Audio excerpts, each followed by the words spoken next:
Құрметті көрермендер, жақынғы жылдардан бері реформаның үздіксіз тереңдеуіне байланысты қазақ азаматтары электрон техникасымен шұғылданып, жұмсақ бөлшек ашу, электрон өнімдерін өндіру сияқты жұмыстармен шұғылданып, базардан бағын тауып отыр.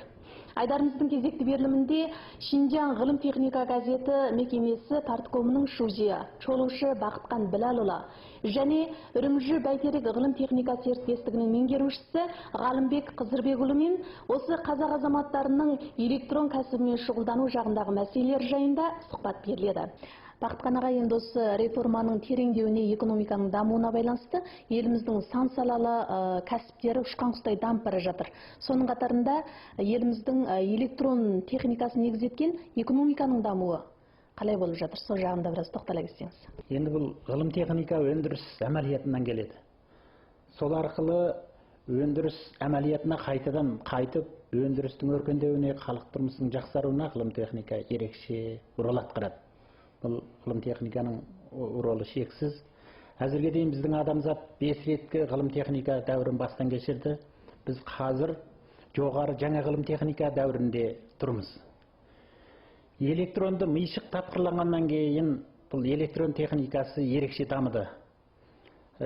Телефон, телеграф, компьютерді негіз еткен радио, теледидар техникалары ортақтасқан ғаламтор жарқа шыққаннан кейін электрон техникасының ролы тіпті де жоғарылады. Бұл халық тұрмысының өркендеуіне, дамуына орасан зор ықпал жасады. Батыстағы дамыған мемлекеттердің өткен ғасырдағы ғылым техниканың халық шаруашылығының дамуына қосқан үлесі 30-40% көлемінде болды. Осындай ғылым техника енді халық шаруашылығының дамуында 30-40% рол атқарды. Ал елімізде ол кезде 20-30% көлемінде еді. Ал енді осы ғасырдың басына келген уақытта ғылым техниканың халық шаруашылығын өркендетуге қосқан үлесі 60-80%-ке жетті. Өте-мете бұның ішінде мына электрон ғылым техникасының ролы ерекше болды.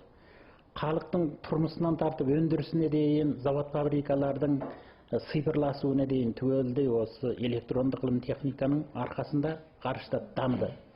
Электрон әзір халықтың күнделікті тұрмысына дейін, киім кешегіне дейін, азық-түлігіне дейін, адамдардың тіпті былайша айтқанда жүріс-тұрысына дейін ықпал жеткізетін болды. Бұл электронның құдіреті. Әзір біздің ғарыш техникамыздың дамуы да осылардың бәрі айланып келгенде осы электрон техникасының негізінде ерекше дамыды. Компьютер алғаш тапқырланған уақытта 1946 жылы Америкада тұңғыш рет компьютер, енді ол кезде электронды есеп машинасы деп атаған. Сол кезде алғаш тапқырланған уақытта компьютердің ауырлығы 30 тонна болған. Ауырлығы 30 тонна 170 шаршы метр жерді елеген еді. Ал енді қазір бұл дами келе мына электрон техникасының жарыққа шығуына байланысты әзір бірер граммдық қана ауырлықта қойынға салып қана жүре беретін осындай дәрежеде. Одан кейін оның есептеу қарқыны неше жүз есе, тіпті неше мың есе жоғарылады. Міне осыдан біздің электрон техникасының халық тұрмысына, қоғамның дамуына қосқан үлесінің төтенше зор екендігін біле аламыз. Ал енді автономиялы районымыздағы қазақ, ұйғыр сынды аз ұлт азаматтарымыздың электрон техникасымен айналысу жайына тоқталып өтсеңіз. Енді автоном районымызға келсек, автоном районымыздағы біздің аз ұлттарында осы электрон техникасымен шұғылдану жағдайы өте жақсы. Енді электрон техникасы жөнінде өздерінің тапқырлық жаратып, патент құқығын алған адамдар да аз емес. Әзіргі санды мәліметке қарағанда автоном районымыздағы тек біздің қазақ халқының өзінен жастарды негіз еткен. Осы патент құқығын алғандар әзір 200-ден асады екен. Біз автоном райондық патент құқығын беретін мекеме біздің ғылым техника меңгермесінде. Осыдан арнаулы осы санды мәліметін иелендім. Сонда мемлекеттік осы патент құқығын алған осындай азаматтар 200-ден асады екен. Әртүрлі тапқырлықтар ол, енді бәрі электронды техника емес. Бірақ десе де соның ішінде негізі және осы электрон техникасына қатысты жабдықтар көп, осы жөндегі нәрселер. Енді осы электрон техникасымен шұғылданған, осы жөнде тапқырлық жаратқан біздің азаматтарымыз және олардың өнімдері де өте көп. Енді оның бастыларын бірнешеуін ерекше атап өтуге тура келеді. Ең бастысы электронды қазақ киіз үй. Бұл электронды қазақ киіз үйі тапқырланғаннан кейін, патент құқығын алғаннан кейін, бұл өзіндік марка да алды. Одан кейін бұл елімізде алғаш еліміз Қазағында таралып, одан кейін Қазақстанға дейін әзір кеңейіп, Қазақстанда елбасы арнаулы осы электронды қазақ үйін өз қолыменен көріп, өзі арнау сөз жазып берді. Бұның өзі де енді электрон киіз үйінің халықаралық сипат алып кеткендігін, бұның ықпалының төтенше зор болғандығын түсіндіреді. Меніңше электрон киіз үйінің бұның көптеген ерекшеліктері бар. Бұның ішінде мысалы енді халық әндері, халық ертегілері, күйлер, бесік жыры, Абайдың қара сөздері, аңыз ертегілер, бұның ролы біздің енді жас ұрпақтарды ана тіліне тәрбиелеуде. Сондай-ақ еліміздің фольклорынан, еліміз қазақ әдебиетінің фольклорынан, дүниежүзі қазақ әдебиетінің фольклорынан сусындауына, олардың ана тілінде өзінің толысып жетуіне төтенше тамаша рол атқарады. Үйде отырып қойып қоясыз, әуелі жастарды қойып, балаларды қойып, бұны үлкендердің өзі үлкен тәрбие алады. Мен өзімде осыны тыңдап көрген талай рет, ықпалы өте күшті. Міне осындай электронды нәрселеріміз, енді қастерлі қалам дегенде, о да тамаша тапқырлық. Оны да біздің қазақ азаматтары тапқырлап жарыққа шығарған. Одан кейін дана электронды қалам деген тағы бір тапқырлығымыз, о да өте керемет. Оның да өзінің қоғамдық ықпалдары бар, өз көлемінде өзінің ролын сәулелендіруде. Одан кейін мына ойғыр туысқандардың мына Ерфан серіктестігі. Ерфан серіктестігі арнаулы осы электрон жабдықтарын өндіріп. Бұның ішінде мына қазақтың мына электронды сөздігін шығарып, қос тілден пайдалану жөніндегі түрлі сөздіктерді осы Ерфан серіктестігі шығарып отыр. Ерфан серіктестігінің де ролы өте керемет.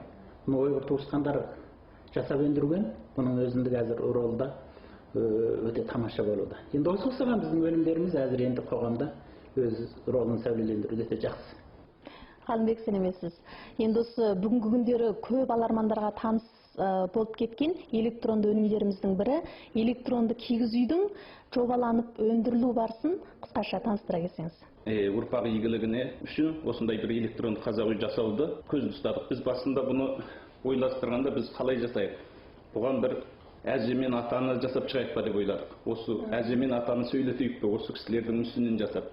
Сонымен көп талқылап, енді айтады ғой, кеңеспен пішкен тон келте болмас деп. Сонымен ақылдаса келіп, осы әсіресе қазақтың бір ұлттық мәдениеті, осы электронды қазақ үйдің моделін талдадық. Енді бұл жаңа нәрсе болғаннан кейін әдетте айтылады ғой, кеңеспен пішкен тон келте болмас деп. Бұны қолға алмас бұрын да қоғамдағы осы көптеген көзқарақты адамдармен ақылдастық. Бұның ең әуелі осының бір мүсінін жасау. Біз енді өзіміз қазақ үйде туып өссек те, киіз үйде. Енді бұны халықтың, ұлттың бір мәдениеті болғаннан кейін, бұны халыққа ұсыну үшін біз қателік жібермеуіміз керек. Ең әуелі осыны арнаулы бір Қазақстаннан мүсінші тауып, ең алғашқы нұсқасын саз балшықтан, кәдімгі балшықтан жасадық. Екінші рет енді оны ол кісі бұның мүсінін қалпына келтіріп берді. Біз енді өзіміздің идеямызды айттық, ойымызды. Осындай ерекшеліктер болса, тура өз қазақтың кәдімгі киіз үйіне ұқсаса деп. Соң екінші басқышта гипстен бұны бізге қатырып берді. Оны гипстен жасатқан себебіміз, біз бұның негізгі зауыты өндіру үшін бүкіл осы әлемнің электрон орталығы Жұңғода Шыңжың қаласы. Осы Шыңжың қаласында бүкіл осы электрондық дүниелер мен баспа өнімдері осы қалада дайындалады. Енді біз бұл қазақ үйді көп адамдар біле бермеуі мүмкін. Сол үшін біз осының мүсінін алып баруды жөн көрдік. Жаңағы гипстен қатырғанын көрсеттік. Енді бұның ең қиындық тудырған жері бұны алғашқы қалыбын ашу. Кез келген бір дүниенің құрылымдау үшін алдымен зауытқа салу үшін бұның қалыбын жасайды. Енді бұның көп айландырғандығы әзір бүкіл әлемдегі осы электрон дүниелердің көбі төртбұрышты негіз етеді. Барлығы осы радио болсын, телевизор болсын. Әсіресе бұның ішкі жаңағы платасын дөңгелек қып кестіру керек болды. Осы дөңгелек тақтаның ішіне анау электрондық тізбектер, бүкіл ток жолдарын орналастыру біраз әурешілік әкелді. Әсіресе бұның сыртын көріп тығып істегеннен кейін біз бұның ішіне де аса мән беруіміз керек. Әзірге енді компьютерласқан дәуірде бұның ішіне мазмұнды көбейтеміз деп бір 3000 дүниені лақтырып енгізе салу өте оңай. Бірақ бұған да аса талқамбаздық керек болды. Сонымен өзіміздің көптеген кеңесшілер арнаулы әр саланың мамандарын ұсыныс етіп, осының ішіндегі мазмұнды да аса ұқыптылықпен көптеп саралап, талдап енгіздік. Ал енді осы электрондық кигіз үйдің жобаланып базарға салуынан қазірге дейінгі сатылу барысын аялдағанда қандай мәселелерге кезіктіңіз, оны қалай шештіңіз? Бұның екі қиыншылығы болады. Біріншіден, бұл зауатты сіз тапқан күннің өзінде тираж аз болғаннан кейін, бұл бағасы, құны, өзіндік құны жоғары болып кетеді. Егер бір жолда сіз бұдан 100 мың, неше 100 мың өндірсеңіз, ол бағасы да лайықты деңгейде төмен болады. Енді мынау электрондық қазақ үйді біз жарыққа шыққаннан кейін бұны халықтар өте қуана қабылдады. Тіпті көрген адам бұны қуып жүріп, осы іздеп жүріп сатып алатындай халық бұны өте жылы қабылдады, өйткені бұның сырты көз тартты. Әуелі бұны кез келген осы қазақ азаматы көрсе, бұның ішінде не бар екеніне үңілместен бұның сыртына қарап сатып алып жатқан болды. Енді одан кейін бұны түсіне бере, бара-бара бұның ішіндегі мазмұндарды білгеннен кейін бұл халық жақсы қабылдады. Жүйелі әр нәрсені іске асырғанда бұл заңдық тұрғыдан болсын, бұны патенттелу керек, бұның тауар таңбасы тіркелу. Біз енді осы қазақ үйдіңді алғаш осы Жұңғодан патенттедік. Бұның одан кейін ұлас деген біздің тауар белгісін өтініш еттік. Осы патенті менен тауар таңбасының келуінің өзіне 1 жылдан аса уақыт керек болады. Енді бұндай дүниелерді жасайтын адам, жаңа да айттым, сөзімді қайталайын, өзі сол саланың маманы болу керек. Енді бұл жердегі мән беретін бұл екі түрлі бағытта. Біздікінде енді тәрбиелік және көркемдік бағыт бар. Осы оқу ағарту бағытына тиімді пайдаланған жөн. Енді электронды қазақ үйге тоқталатын болсақ, бұның шыққаннан әзірге дейінгі таралымы өте жақсы. Жаңа қуана айтатынымыз, бұл тек осы Жұңго қазақтар емес, Қазақстан қазақтарына, одан кейін тіпті Еуропада жатқан осы дүние жүзіндегі қазақтарға таралды, біршама кеңінен таралды. Енді бір түйіншілеп, осы қуанып айтатын жағдай, Қазақстанда елбасының бұл жақсы пікіріне ие болды. Біз бір көрмеде тұрғанымызда Нұрсұлтан Әбішұлы Назарбаев осы елбасы келіп бұған тоқталды. Осы электронды киіз үй жұртқа таныс өнімдердің қатарынан орын алып та үлгерді. Ендігі білейік дегеніміз, осы электронды өнімдердің базарын ашуда нелерге көңіл бөлгеніңіз жөн. Өзіңіздің тәжірибеңізге негізделгенде, бір жаңа өнімді қайткенде алармандарға таныс тауарға айналдыруға болады. Сіздің негізгі айналыспақшы болған кәсібіңіз аясында серіктестік құрылу керек. Осы серіктестіктің атында сіздің жаңағы ойлап шығарған өніміңізді патенттеуіңіз керек. Енді өнім патенттеу әдетте екі түрлі. Бірі заңдық тұлға дейді, ол серіктестік атынан да патенттеуіңізге болады. Екіншіден, жеке адам өз атыңызға да патенттеуіңізге болады. Аса мән беретін жаңа сапа мәселесі. Өйткені халық қолданатын тауар, әсіресе бұл электрондық дүниеде абайлайтын нәрсе, бұның қауіпсіздігін аса ойластырған жөн. Өйткені бұл төкке қосылатын, ішіне батарея, май салынатын дүние болғаннан кейін бұның қауіпсіздігі. Сәбилер, кішкене балалар қолдану үшін бұлар ұстайды бұны. Ол кезде қауіпсіздік мәселесі. Бұның қолын жарылап кетпеу керек, төкке қосылып бұл өртеніп жатпауы керек. Екіншіден, бұның денсаулыққа залалсыздығы деген әкеліп соғады. Әзір енді біз екі нәрсені қатар ұстауымыз керек. Сапа мәселесі менен баға мәселесі. Біз әрине бұны арзан жасайды екенбіз, бұл қолжетімді болсын, халық арзан дүниені жақсы көреді дегенімізбен біз үлкен зардапқа әкеліп соқтыруымыз мүмкін. Мынау қазақ үйдің сыртына қолданылған материал IBS-тің мынау ыдыс-аяқ бағытындағы материал, ас қасығын, мынау кеселерді жасайтын, ыдыс-аяқ жасайтын материал талдадық. Неге? Бұл халық тұтынатын тауар болғаннан кейін бұны балалар қолына ұстайды, қолын жумай тамақ жеуі мүмкін. Тіпті керек болса бұны аузына тістеуі мүмкін.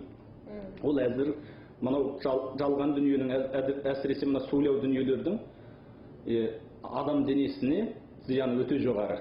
Сол үшін жаңағы басып айтатыным, бұның бағасын төмендетеміз деп сапасын құртатын болсаңыз, сапасын түсіріп алсаңыз, оның ертеңгі халыққа келген зардабы, зияны бұдан нешесе жоғары болады. Енді тәжірибемен бөлісуді айта берейін. Осы кез келген өнімді жасағаннан кейін бұның соңғы қызмет өтеуі. Біз жаңа айттық, кейбір өнімдерді сатып алғаннан кейін ол кім өндірді, ол адам таппай қалуыңыз мүмкін. Ертең сіз неше жүз юаныңызға бұны сатып алғаннан кейін, бұл 3 күн істеткен соң, бұзылған соң, сіз бұны жөндеп бермесе болмайды. Енді біздегі ерекшелік, бізде арнаулы үрімжі қаласында орналасқан осыны жөндеу, қызмет көрсету, сервис орталығымыз бар. Осы жаңағы электронды қазақ үйдің сыртындағы нөмірге телефон шалса, біздің мамандар кеңес береді. Кейбір кінәраттарды халық өзі түсінбей қалуы мүмкін. Бұл электронды дүниені қолдана алмай, өзі түсінбейді, бұзылды деп ойлап қалуы мүмкін. Ол жағдайда біз телефонмен бірінші кеңес беріп, өзінің іске қосуына көмектесеміз. Осы өнімді шығарғаннан кейін, осы күнгода халыққа тарату үшін Үрімжі қаласында Бәйтерек электрон ғылым техника серіктестігін тіркеттік. 2012 жылдан бастап жұмыс атқарып келе жатырмыз. Осы электронды қазақ үйді әрбір осы аудан қалаларға дейін, ауылдарға дейін жеткізуге осы Бәйтерек электрон ғылым техника серіктігі таратып отыр. Екінші ой, бізде жаңа бір сөз ортасында айттым. Біздің 4-ші реткі өндіріс барысында зауыттың кішкентай ағаттығынан осы қазақ үйдің ішіндегі мазмұндардың жуылып кету кінәраты пайда болды. Біз халықтың қолына неше жүздеген затымыз таралып кетті. Біз көп абыржып қалдық, әрине. Ол зауыттың азағаттығын бізден де тәжірибесіздік болып, бірақ бұның жақсылығы біз қайтадан осы әлеуметтік текшелерден, осы біз үгіт арқылы халықтың қолындағы қайтадан аппараттардың барлығын, осы бұзылған қазақ үйлерді қайтадан жинап алып, орнына біз жаңа нұсқасын жібердік. Сізше қазақ жастары, әсіресе осы электрон компьютер кәсібін үйреніп жүрген қазақ жастары қандай кәсіптермен шұғылданған жөн, қандай жаңалық жаратқан жөн? Енді осы компьютер кәсібін, немесе осы электрон информация кәсібін оқыған жастарымыз менше болғанда әзір мына торап саудасы, торап текшесінде зат өткізу, осы жағындағы жұмыстар енді басталып жатыр. Осы жөнінде енді біздің ұлтымыз қазақ жастары жөнінде де құлшынып жатыр. Десе де осы жөніндегі жұмысты жүйелі істеу керек, осы кәсіптерді ішкерлей дамыту керек. Мұның ішінде мен ойлайтын ең бір маңызды түйін, біздің өзі қазақ халқының өндіріп отырған өнімдерінің бәрі жасыл түсті азықтық. Барлығы өнім солай айтуға болады. Құрамын тексерсе де одан ешқандай менше мәселе шықпайды. Мәселен, сүт өнімдері дейміз, қазақтың құрты, майы, ірімшігі, айраны, шүбәті, қымызы бәрі жасыл түсті азықтық. Бірақ осыларымыз біздің жасыл түсті азықтық бола тұра, біздің жаңа ет өнімдеріміз бар, керемет қазы-қарталарымыз, жал-жаяларымыз бар. Осындай керемет өнімдеріміз бола тұра, біз өкінішке орай қазірге дейін біз бір керемет марка жарата алғанымыз жоқ. Біздің жастарымыз осы торап техникасынан, осы торап текшесінен пайдалана отырып, ең алдымен керемет бір маркалар жарату керек. Екіншісі, осы қазақтың жасыл түсті өнімдерін ішкі өлкелерге, не болмаса халықаралық базарларға қарай бет алдыру керек. Өйткені бұл сөзсіз бір даму басқышы. Бұл өте бір қолайлы шарт жағдай. Енді басқа зат өнімдерін басқа ұлттарда істей беруіне болады. Мен ойлаймын, біздің қазақтың өзінің дәстүріне, мәдениетіне қатысты, салт дәстүрімізге, өзіміздің халқының өміріне қатысты көптеген электронды нәрселерімізді өндіріп шығаруға тура келеді.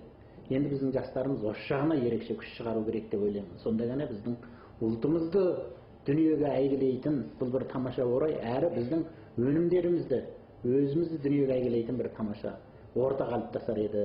Біздің жастардан күтетін негізгі талабымыз да осы. Бұдан кейінгі біздің бет алысымызда осы жағына ерекше күш шығарса. Мәселен, электронды қазақи біз бағанадан айтып жатырмыз, міне Ғалымбекте отыр. Осы бүтін халықараға қарай бет алуы. Қазақстан болсын, Қазақстан елбасының ерекше қабылдауында болғандығы да шындық. Одан кейін мына сыртқы Монғолияда да ерекше таралды. Чынай деген адам телефон беріп, осыдан 2000 нұсқа алатындығын маған өз аузымен айтты. Мен мына кімдердің телефонын айтып бердім. Бұл бір енді осы ықпал болып жатыр ғой міне. Одан кейін бұл енді мына Өзбекстан дейміз, Ресейдегі қазақтарда, Европадағы қазақтарда қызу қарсы алып. Бұл өз бір көркем дүние. Қойсаң үйге қойып қоятын бір мынандай бір ерекше бұйым, қазақтың бір кигіз үйі тұр. Қойып жесең ішінде бүтін дүние сайрап тұр. Міне осындай біздің қазақтың дәстүріне, мәдениетіне қатысты өнімдерді өндіріп халықараға қарай, еліміздің ішіне қарай бет алдыруымыз керек деп ойлаймын. Осы жөнінде біздің жастарымыз ерекше еңбек сіңірсе болады.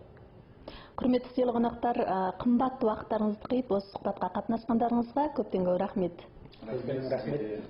Құрметті көрермендер, Айдарымыздың кезекті берілімі осымен аяқталды. Келер санда жүздескенше сау болыңыздар.